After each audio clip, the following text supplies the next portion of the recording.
Nako, Kuya Lar, Lulu, bukod sa good looks at mala Adonis. Tunay na May ganun Mrs. talaga, Santiago. mala Adonis sa pangangatawan. Isa rin sa mga premyadong aktor ng kasalukuyang henerasyon ang Kapuso Primetime King na si Ding Dong Dantes. Mala Adonis. At ngayon, Adonis. teka lang mga Mrs. Santiago, teka lang. Nagbabalik drama siya bilang Anthony Rial. Sa bagong Kapuso soap na Ang Dalawang Mrs. Rial. Ba't dalawa? Please welcome, Ding Dong Dantes kasama ang dalawang Mrs. Rial. Mrs. Yeah! Yung insurance din, parang nagulat lang. Ako para inantok. Hello. Sige na nga, upo na ka tayo. Good morning. Welcome, Ding Dong. It's so good to be back after 2 years. Oo nga. Proud kami ni Suzy na kahit at 2 seconds lang Mrs. kami ni Ding Dong Dantes. No? Annulled na daw, annulled na. Anong bigla? Dong, gaganap ka bilang Anthony Rial, isang lalaking posibleng magmahal ng dalawang tao ng magkasabayan. Magkapantay. Anong opinion mo rito? Posible ba yan? Is it possible? Well, sa tingin ko naman, sa isang tao, maraming lugar sa puso niya para sa pagmamahal. And I believe na maraming levels naman yan. At depende sa sitwasyon. Halimbawa, nangyari kay Anthony Rial, aminado siya na nagkamali siya, pero pinanindigan niya yung pagkakamali niya. Pero hindi masamang tao si Anthony Rial. Oo, kumbaga, Mahal lang. Ano bang masama?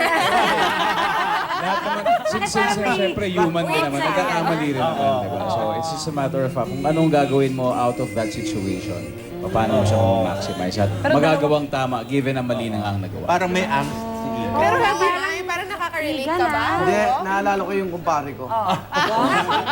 Itago namin natin sa pangalan Tony. Tony, Anthony!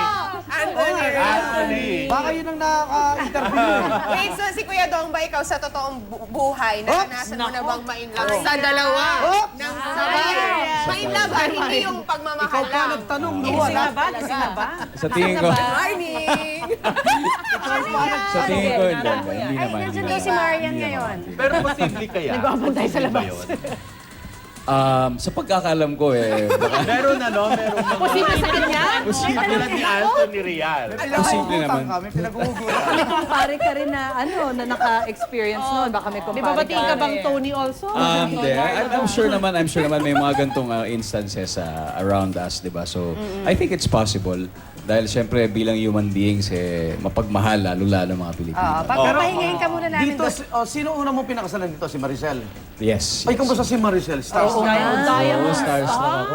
Actually, hanggang ngayon, kasi nakakatuwa dahil pagmula nung umpisa, syempre medyo uneasy pa ako. Pero siya yung nagpaparelax sa akin. Hanggang kagabi, yung shoot namin kagabi, binibigyan niya ako ng tips kung paano mas mapaganda yung eksena.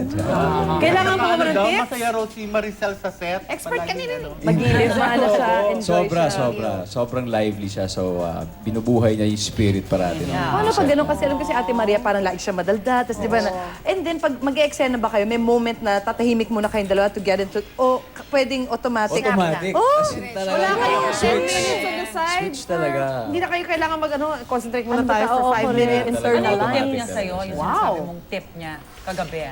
Siguro, yung like, huwag ka mahiya, ganun kasi minsan baka nakakalatang masyado akong Parang nahihiya, medyo- ganun. Oo, Huwag ka nako-conscious ka mahiya, pa. ganun. Okay, teka, may magbibigay ng mensahe kay Ding Dong. Hello, Marian. Hello. Naputol. Babalik. Mamaya po, babalik si Mr. Anthony Rial. Yan. Makakatsikan pa natin kung sino ang mas masarap yumakap. Si Mrs. Rial o si Mrs. Rial? Choose one, choose one. Tutok lang dito sa... Si Adonis.